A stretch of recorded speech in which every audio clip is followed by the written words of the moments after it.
Hi, in this video we'll have a look at a new thing called iterators. Iterators is a very simple and useful concept which will help you to speed up your programming skills. Okay, so it is not a new thing for us. For example, if you would have used for loop to iterate through all the elements in a list or a map or whatever it is. Okay, that is, instead of having an indexed based iteration, you can use this iterators to iterate through all the elements in an object. Okay, so first let's create a this is a list. I've just created 1 to 6 elements, and every element every data structures which stores data in an Python will have iterator as part of it. Okay, here I have a list L. If I print first, let's print it and then check it out. Let's do that first, that alone. Okay, so if I run this, so what will give us, like the dir will give all the elements in the list.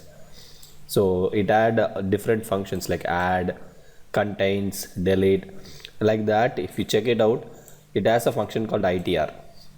Okay, every container has an iterator. Even if you want to write your own container or use a different object, you can write and override this itr method in your own class. Okay, so by default Python provides it, so you don't need to worry about it.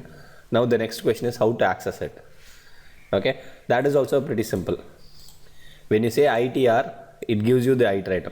Okay, so what I am doing is I am asking the list to return me the iterator, and the iterator could be a forward iterator or a reverse iterator. So if you want to reverse the elements, so what you do is you call a function called reversed and give the L. It will give a reverse iterator. Okay, let's print it out and check it. See, this is a simple thing. So this if you print this iterator, that would be a object itself. Print RIT. So that is a reverse iterator. So let's check that out first. So I'm running it. See, I have a list iterator object and list reverse iterator object. I have two objects. So using these objects, I can iterate through the arrays. So all I'm going to do is like write a small for loop and print the numbers. So for n num in it, so number in it, print num which is a number, and then the reverse, the same way I'm going to run it.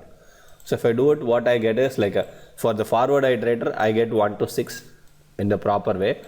For the reverse iterator I get 6 to 1. That's all. So this is very useful when you are iterating through a list, dictionary, or whatever collections you have.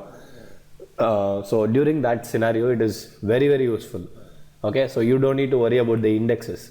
So it takes care by itself. Okay, that is as simple as that. Thank you, friends. Bye bye.